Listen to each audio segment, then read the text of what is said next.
समजा निगेटिव्ह आपली attitude negative आहे तुमच्या लक्षात आलं तर तुम्ही ते परिवर्तन करू शकता, बदल घडवून आणू शकता। असं नाही की पहा कधी कधी काय होतं, तुमचं साहेब आणि तुम्ही फार चांगले संबंध आहेत, पण असा एखादा हितशत्रू असतो तो जाऊन साहेबाच्या कानात काहीतरी तुमच्याबद्दल सांगतो आणि मग साहेब तुमच्याबरोबर वागण्याची तुमची पद्धत बदलते। असं होतं की नाही? हां, असं होतं। म्हणजे याचा अर्थ आपण काय म्हणजे साहेबाच्या पाठीमागे म्हणणार ते हलक्या कानाचं आहे, हां बरोबर की नाही? परंतु याचा अर्थ ॲटिट्यूड बदलता येते। त्यांचा तुमच्याकडे वृत्ती तुमची चांगली होती ती त्या माणसाने हितशत्रूंनी बदलून दाखवली की तर बदलता येते।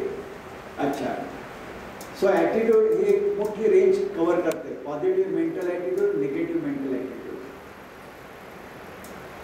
सो प्रेमाच्या आधाराने ॲटिट्यूड असेल तर काइंडनेस, दयाळू वृत्ती आपण म्हणतो की नाही, किंवा मर्सी, रहेम, ह्याच्यावरती ॲटिट्यूड असेल तर त्याला काय म्हटलं जातं?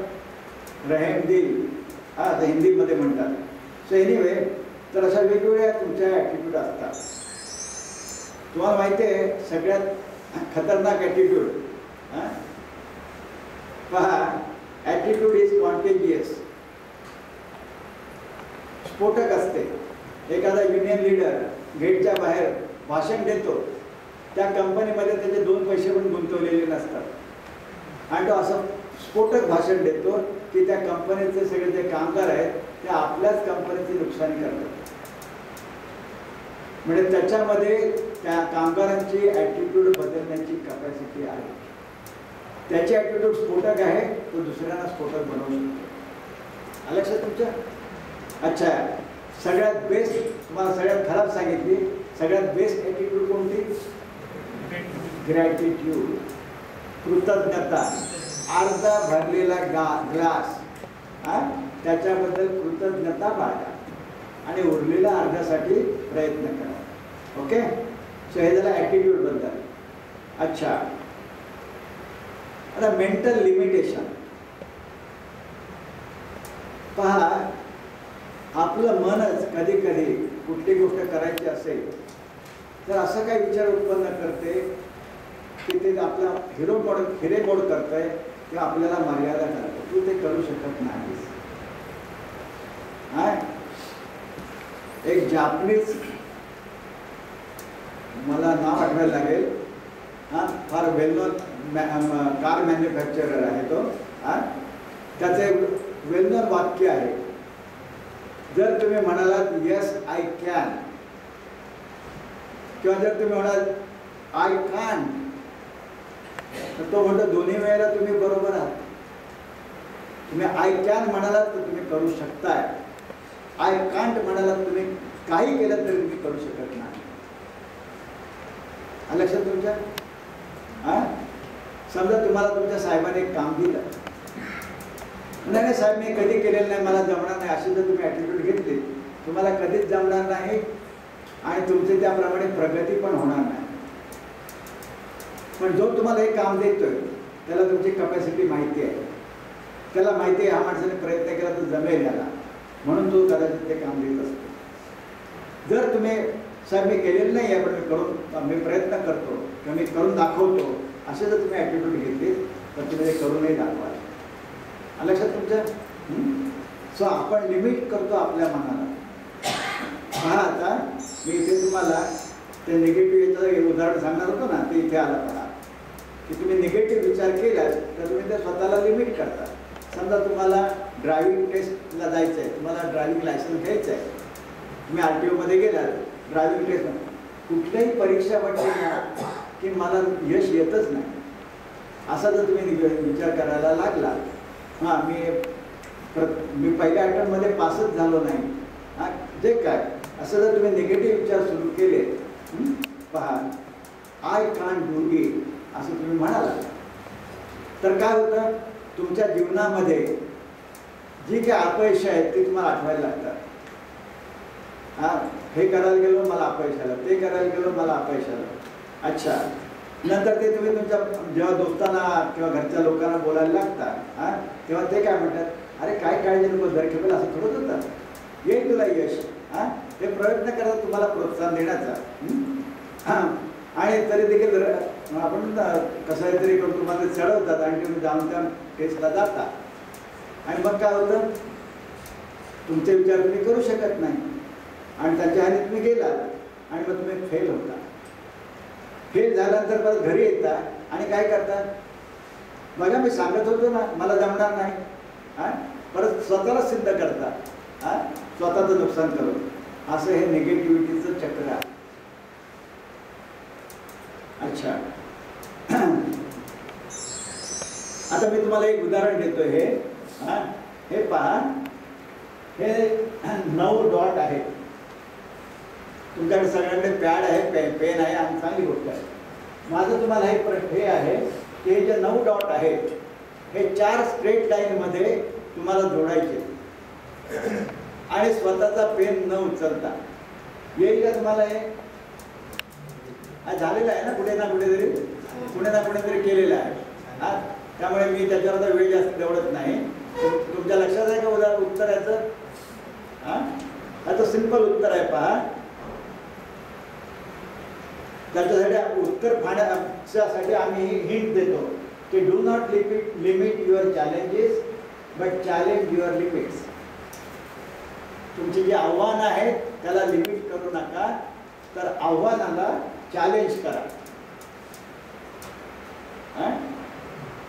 तर पहा, लिमिट नाही केलं तर कसं होईल ते पहा. ही पहिली लाईन, ही दुसरी लाईन, ही तिसरी लाईन, ही चौथी लाईन.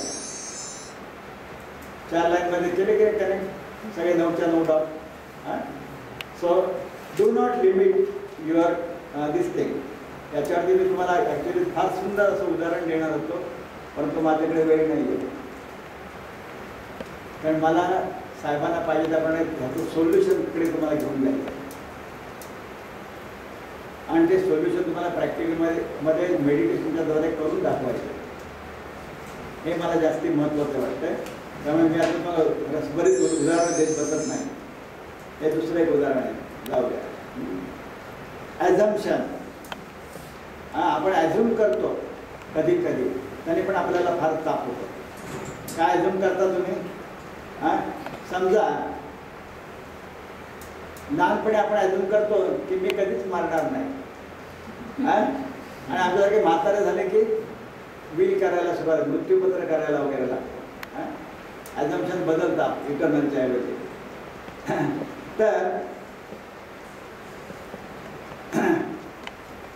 तर याच्यावरती पण मला तुम्हाला काही गोष्टी सांगायच्या होत्या, पण आता मी ते सांगत बसत नाही, पण गोष्टीसाठी वेळ नाही. समजा एखाद्याने हा काचेचा ग्लास तुमचा पिऊन आहे, त्याने फोडला, किंवा हे फुलं ठेवायचं एखादा सुंदरसा वेस आहे जे तुम्ही अतिशय किमती आहे आणि त्याने ते फोडलं, हे तुमच्या लक्षात आलं तुम्ही ऑफिसमध्ये आल्याबरोबर. मग नंतर कधीही काही फुटलं तुटलं तर तुम्हाला पहिल्यांदा कोण आठवतो? तो आठवतो, याने केलं असेल असं तुम्ही ॲझ्युम करता. लक्षात तुमच्या ॲझम्पशनने देखील आपले विचार पॉझिटिव्ह राहत नाही. त्याचप्रमाणे असोसिएटेड मेमरीज. तर ह्या गोष्टी ज्या आहेत त्या आपल्याला पॉझिटिव्ह विचारसरणी ठेवायला विरोध करतात. आता मला याच्यावरती गोष्टी सांगता आल्या असता कितीतरी उदाहरण देता आले, ते पण माझ्याकडे खरोखरच वेळ नाही आहे. तर मला तुम्हाला असं सांगायचं आहे की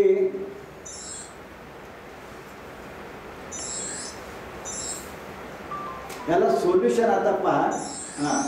एक म्हणजे काय, तुम्ही जे प्रत्येक जण आहात की नाही, एक जिवंत ट्रान्सफॉर्मर आहे. ट्रान्सफॉर्मर समजतो तुम्हाला? काय करतो तुम्हाला माहिती असणार. इलेक्ट्रिसिटी म्हणजे ट्रान्सफॉर्मर असतो. ट्रान्सपोर्टर नव्हे, ट्रान्सफॉर्मर. तर तो व्होल्टेज वगैरे बंदी करतो. विद्युत वाढ जे काय. तर त्याप्रमाणे तुम्ही देखील तुमच्यामध्ये कपॅसिटी आहे.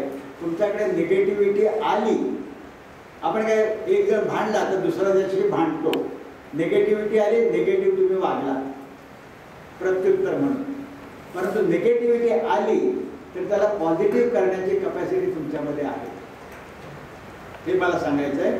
तुम्ही एक ट्रान्सफॉर्मर आहात, लिव्हिंग ट्रान्सफॉर्मर आहात. ते निगेटिव्ह ट्रिगर जरी तुमच्याकडे आला असता हां, तर निगेटिव्ह तुम्ही रिॲक्शन देऊ शकता किंवा पॉझिटिव्ह रिॲक्शन सुद्धा देऊ शकता, तुमच्यावरती आहे. Actually you have got choices की तुम्ही कशा पद्धतीने त्याला प्रतिसाद द्यायचा. याच्यावरती सुद्धा अनेक उदाहरणं देता येतात, फार सुंदर उदाहरणं देता येतात. घरात एखादी किरकोळ घटना घडते, हां, तुम्ही त्याचा राग बायकोवर काढता, मुलावर काढता, हां, आणि तुमचा दिवस फुकट जातो, बायका मुलाचा दिवस फुकट जातो. हां, हे झालं तुमचा निगेटिव्ह प्रतिसाद. निगेटिव्ह गोष्ट भेटली तर निगेटिव्ह प्रतिसाद. परंतु तेच तुम्ही जर घेतलं, हां ठीक आहे, हां हे फुटलं ना, काय वांधा नाही, आपल्याला नवीन घेणार आहोत ना म्हणून हे फुटलं, असं जर तुम्ही पॉझिटिव्ह अप्रोच घेतला तर घरामधलं वातावरण तसं चांगलं टिकून राहतं. तुमच्या लक्षात आलं? म्हणजे तुमच्यामध्ये कपॅसिटी आहे की कशा प्रकारे सिच्युएशन हँडल करायची. Okay, so shield to protect from negativity. हा, नकारात्मक गोष्टीपासून आपल्याला स्वतःला कसं सावरायचं, संरक्षण करायचं, याच्यासाठी काही सोल्युशन लोक वापरतात, काही उपाय वापरतात. उदाहरणार्थ detachment, filtering, controlling, not to absorb, stabilising, humour and laughter.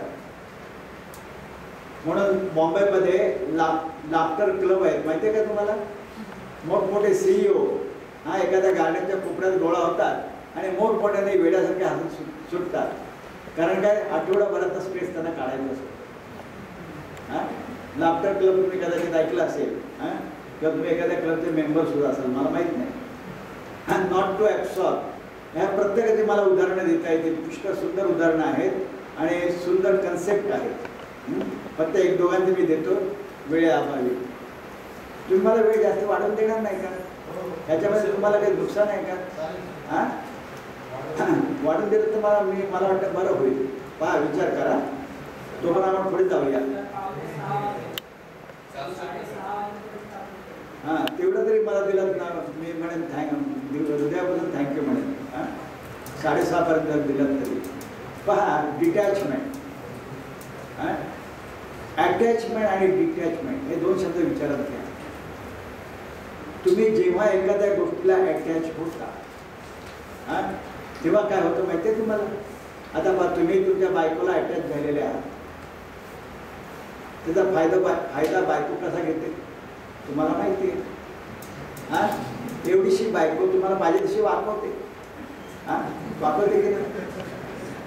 Sorry, तुमच्या पर्सनल गोष्टी बोलतोय मी. हां, कारण ती पण त्याच्यातूनच गेलेलो आहे. हां, तर अटॅचमेंट मध्ये आपल्यावरती बंधनं येतात. किती उशिरा घरी आलात, ती काय वेळ आहे घरी येण्याची, असे वाक्य ऐकायला लागतात, हो की नाही? हां, बंधनं येतात. म्हणजे तुमचं स्वातंत्र्य गेलं, गमावतात तुम्ही. अटॅचमेंटमुळे पहा, एखादा मस्त सर्जन असतो, सगळ्या त्या शहरामध्ये प्रसिद्ध असतो, परंतु जेव्हा त्याच्या बायकोचं, त्याच्या मुलाचं ऑपरेशन करायचं असेल तेव्हा तो काय करतो? तो स्वतः करतो का? नाही करत. तो दुसऱ्या कोणाला तरी बोलवतो. म्हणजे जेव्हा तो त्रयस्थ असतो तो बरोबर करू शकतो, जेव्हा तुम्ही इन्व्हॉल्व झाले, अटॅच असता, तुम्ही करू शकत नाही. म्हणजे अटॅचमेंटमध्ये तुम्ही स्वातंत्र्य गमावता, अटॅचमेंटमध्ये तुम्हाला निर्णय घेण्याची शक्ती जाते, अटॅचमेंटमध्ये तुमचं स्किल अफेक्ट होतं, अटॅचमेंटचे पुष्कळ वाईट परिणाम आहे.